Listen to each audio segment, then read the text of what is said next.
Hey everyone, welcome back and happy, Wednesday. Oh my God, you guys. This has been a little bit of a slower week, but so much fun.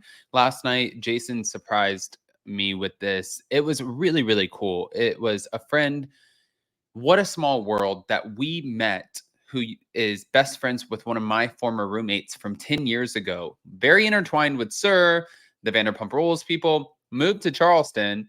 And he's like, hey guys, you want to go down to Hilton Head and get some food? And I was like, what the is this? Never in my life.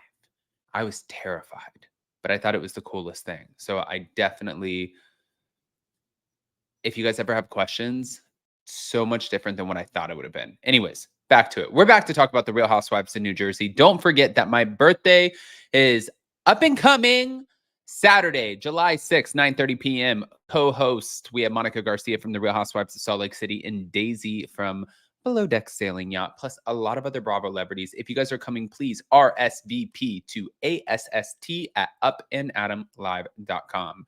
With that, I say let's get into the shit.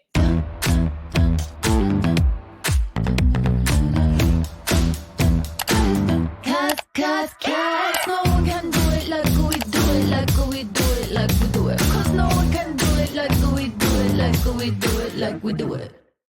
I always just want to dance to that, and I don't know how to dance. Now, here we go. Let's get into it. Thank you to Reality Blurb. Danielle Cabral took aim at Jennifer Aydin following the latest episode of The Real Housewives in New Jersey, which obviously featured a physical altercation between them. Even though Rachel Fuda is saying staged, fake, fraud, bluesy, not real. After Jennifer pushed Danielle and Danielle reacted by throwing a plastic cup at her, Danielle labeled her castmate an animal and shaded her, and Teresa Giudice and Rachel Fuda, Margaret Josephs, and Jackie Goldschneider weighed in on the falling out. I did not expect it to change so drastically going in this year. I felt very confident with my friendships. I didn't have anything on the bingo card. I was going to just saunter in, eat the food, drink the drinks, and it didn't happen like that for me. Now, Danielle admitted in a digital original video that was shared by Bravo. For me, it was more like I took a back seat and I let people show me their true colors. So I navigated those waters my personal way. But according to Danielle, when she began to see different sides of Jennifer, she immediately took 10 steps back. It sucked at the beginning because I was like, didn't you just come to my son's communion and like give me a really big check, and weren't we good? And then we're not? Some people are just complete animals, and I'm talking really for Jen because there's still stuff that I need to clear out with Teresa that we've not talked about. Those are not my people. Now, after Rachel noted that Danielle has a great heart, she suspected that her castmate simply associated with the wrong people, and Margaret seemed to agree. I'm good friends with Danielle now. I think she saw the true colors of Jennifer and Teresa, that they weren't really her friend, and that they had set her up last year. That's what Margaret said. But as for Jackie, she seemed to think that it was Margaret who was the problem. I think Margaret convinced a lot of people that there were teams and they needed to pick a side and get on that side if they wanted to stay in this friend group. And I think Danielle and Rachel picked Margaret because there were more people on that team. And I think it's ridiculous. I never had a fight with Danielle. I never had a fight with Rachel. I never had a fight with Melissa. You did have a fight with Danielle. Yes, you did. We had like petty words, but nothing that would make like completely in, like close the door or any kind of thing on a friendship. But that's what happened. And I think Margaret demanded blind loyalty and nobody felt like they could continue a friendship with anybody else. Let me just say really quick why I have a problem with that. You absolutely last season came in guns a-blazing, got friended. We get it. You came in, Danielle Cabral took her spot. So she came in like, oh, what about the brother? And this story doesn't add up. This doesn't make sense. Literally just completely tearing into Danielle. And Danielle had no clue why she was doing it. Okay, so now you got a taste of the Housewives.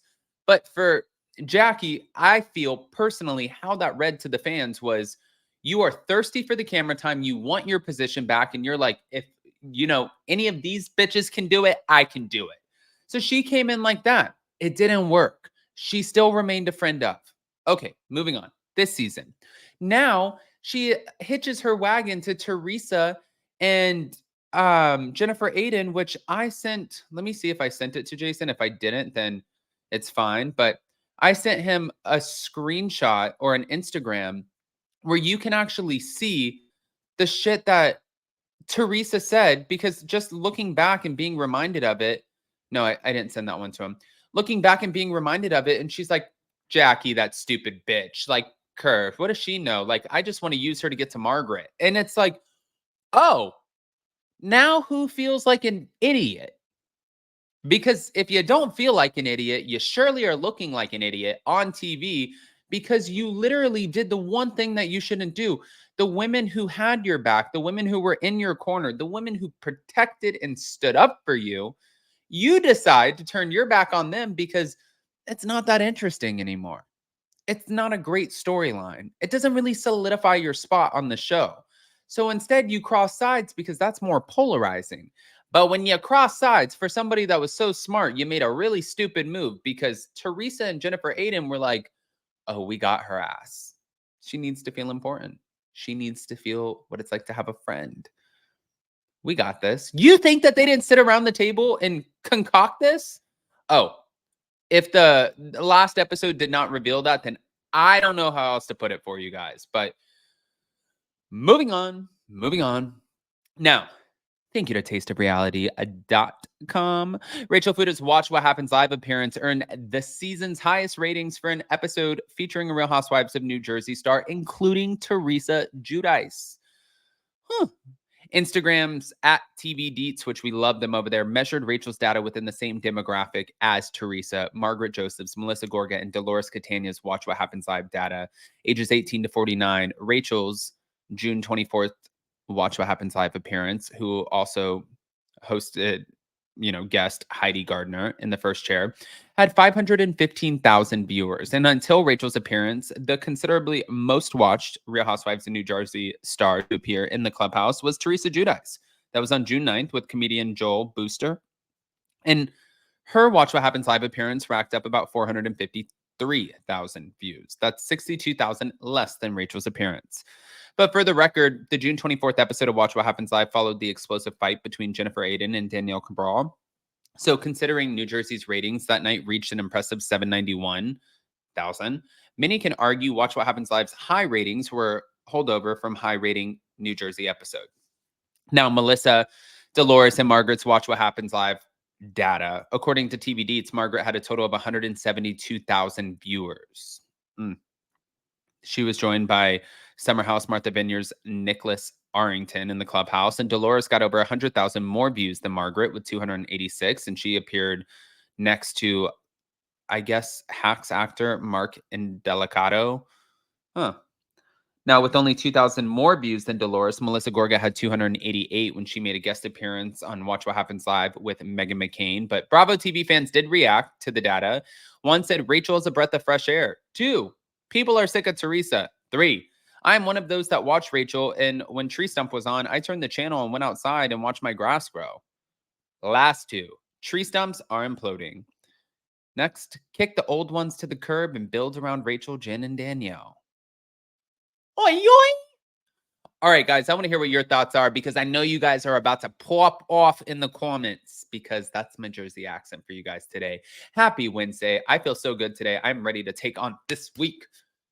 And I hope that's exactly what we're going to do. But again, if you guys don't know and you have an RSVP, but you're going to be in downtown Charleston on Saturday night, July 6th at 9:30 p.m., RSVP to ASST at upandadamlive.com. Come play with us. Come have some drinks.